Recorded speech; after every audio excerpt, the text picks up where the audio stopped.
We're back again, and the video starts with Brock flicking me off, so you know this will be a good day. Today I get to roll with 3 people for this video as a little bit of a compilation.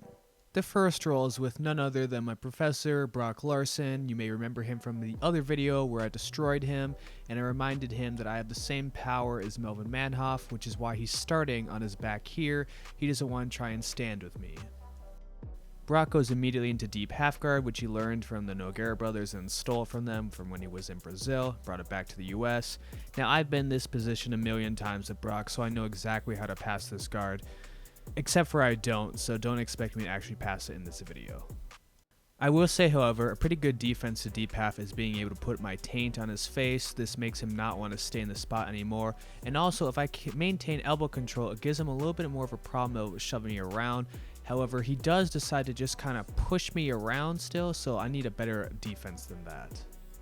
Now time for a second of serious commentary here. Definitely the hardest role is against the person that doesn't move. Now assuming that they're strong enough to keep a good defense while not moving, you are not given any openings to try and advance, pass guard, go for submissions, etc. This is exactly what you're seeing here with Brock. However, when he does decide to move, then everything he wants to do he can do successfully. Now the key part to deep half is always being able to move your hips. This makes it so anytime that I try and advance, he can put me back on my butt and I have to rethink my attack. That's exactly what Brock does here, except for this time he even puts me in his full guard. Now what the viewers can't quite see yet, but we'll see in a second, is that Brock has an amazingly powerful grip over my belt. I absolutely hate when he grabs my belt. It makes me unable to do anything. I even try spinning my belt around my back, which you can see in the video here, so that he can't grab the big knot, but either way, I'm really defenseless against this technique. So here's a conundrum for the viewers, and you should comment your answer below. What do you do when your professor holds your belt so you can't do anything to close the distance, but you also can't go under him because he weighs twice as much as you? The answer I gave was pull guard and let him do whatever he wants. Okay, and this next part is truly embarrassing, so I put it at 200% speed for the editing. Brock this entire time is letting me do whatever as he's talking to somebody off the mat as they're discussing the next day plans. I seriously couldn't do anything here, and this is why jiu-jitsu I think is actually fake, because he teaches me all these moves and I cannot do a single thing to him. I mean, look at the video, come on. What you're about to see is magic. I get a cross collar choke and I definitely put Brock out for a second there. You can tell by the look on his face that he was going out 100%. Now once I realize I can't finish that choke, I try and stand up again and Brock is still holding on to this belt grip, truly showing that I probably should just give my belt back or somebody else in the comment section can have it. As long as you comment in the section that you want to have my black belt, I'll probably just send it to you because this is not working out for me. Now back to serious commentary for a second. I set up a sumigaeshi sweep, which doesn't move him too much, but it does give me a slight opportunity as he reacts to it to start going for a Flavio Choke. This is about the most success I had in the round. As he reacts to the Flavio Choke, he tries to go north-south. I pinch my legs together, and I do sweep him for a second, and I get into side control slightly, and then he just comes back up and starts wrestling me. So there's my success. So for any white belts out there that don't have too much success when they're rolling with people, just know that this is what you have to look forward to. It's never going to get better. I will say, however, the next trick that you can try and employ is going no-gi. This allows you to scramble, which you're going to see in my next roll here once I start going with Angel, and then the roll after this as well with Cody. Alright, so for Angel here, he's one of the fighters at the gym. He's a fight coming up pretty soon, so it's important that we work positions instead of submissions. I like to let him start on top so he can try and do something until he remembers that even though I might not be able to do anything to Brock, I can still do whatever I want to him. So he starts going for a guillotine. I masterfully defend it by grabbing the arm, and then I go for the sumigaeshi sweep that I tried on Brock. However, against Angel, there's a hell of a lot more success. Now for the sweep, I do start bringing him over the correct way, which is towards his shoulder, but then I change my mind and I drag him over the other way, which puts me into a half guard position.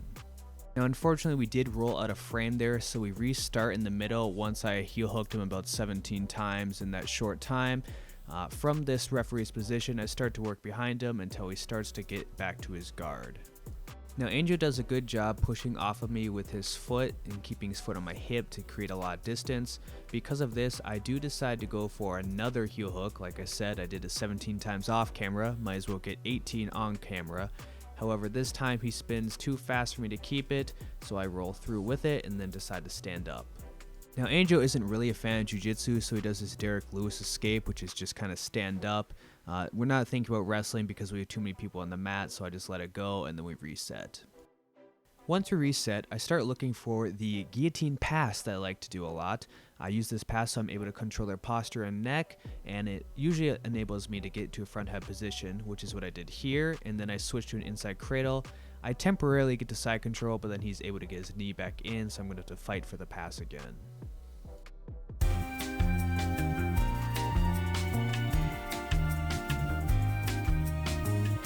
We come back to the roll and Angel is mesmerized by me, but I don't let this be a thing for too long as I start looking for another Guillotine Pass.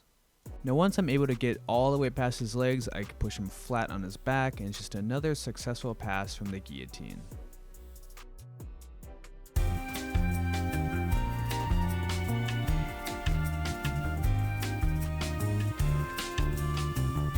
Now Angel here looks for his Hail Mary armbar, which really doesn't do much, but it does let him get a little bit of space. I decide to wrestle him out of it, and then we get back to this half guard / side control position until I kind of flounder here by going for a head and arm choke, and he just shoves him back in his guard. Alright, so the roll hasn't seemed too interesting so far. I've already tapped him 18 times, I've guillotined past him a few more times. So what do you think I'm going to do next? Well, naturally, to pass this guard one more time, I think, why not try that guillotine pass again? He didn't stop at the other 2 times, which is exactly what I do here. Now, the power of the guillotine pass is that you hope that they try and come into you and wrestle with you. However, you should always win this exchange because you have the front head position, which is exactly what I did here. And then I decided to go to mount and put my head in Angel's chin just to make him a little bit angrier, but simulate more of a realistic fight. I do this until the round ends. Alright, time for the home stretch. It's me, Tyler the black belt, versus Cody. He's a white belt. He has a fight at the same night that Angel does. He's fighting for an amateur title. Jiu-jitsu isn't really his thing. He's way more of a wrestler and kind of a brawler. Pretty stiff punches and whatnot. So let's see how he does. Not a great start, as I already put him in the Sumi Gaeshi sweep, which you've seen multiple times in this video. Works pretty well here as he's already swept, and then I get right into a triangle position. Now, the crappy part about this triangle, I had it locked the wrong way, but if I were to try and switch my legs here, he definitely would have grabbed one of my legs and tried to go for a wrestling takedown.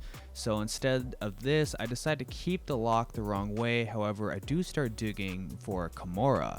I start working his wrists until I feel like I can pry something open, and then he's forced to tap. Now, like I said at the beginning, jiu-jitsu isn't really Cody's thing. He gets a little salty that I tap him. He much prefers just to hit people, which is totally fine. He's going to quickly learn that naturally I'm the best person at the gym if everybody can quickly just forget what happened at the beginning of the clip with Brock and I. So I start looking for another Sumi Gaeshi sweep. This time he's a little wiser to it, and he puts the right pressure on me that I'm not able to sweep him. However, I do start going for a guillotine. And the weird part about this is one of the only times where the guillotine didn't actually work on him. He's able to pop his head out, and then I start trying to bad manner him and go for things like gogoplatas, other rubber guard techniques, etc. This probably doesn't help the salt in the wound he already had from the first tap, but it's always fun to try and go on these moves.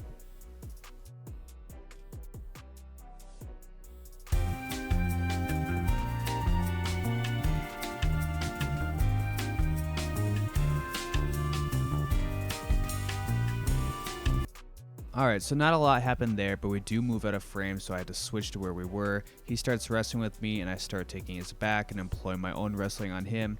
Now, he is able to maintain my leg, which is a terrible thing to do in jiu-jitsu because you kind of crucify yourself. However, depending on your size and how much drive forward you have, you aren't completely screwed until they are able to stretch you out. Due to my size, it's harder to stretch him out. Now, he is able to work up and grab my leg so he can start working for a double leg. Unfortunately, we go out of frame, but he does pick me up. I get my guillotine on him. It's the patented black belt guillotine, and that ends the roll. Thanks for watching the video. Like, comment, and subscribe, and I appreciate all the viewers.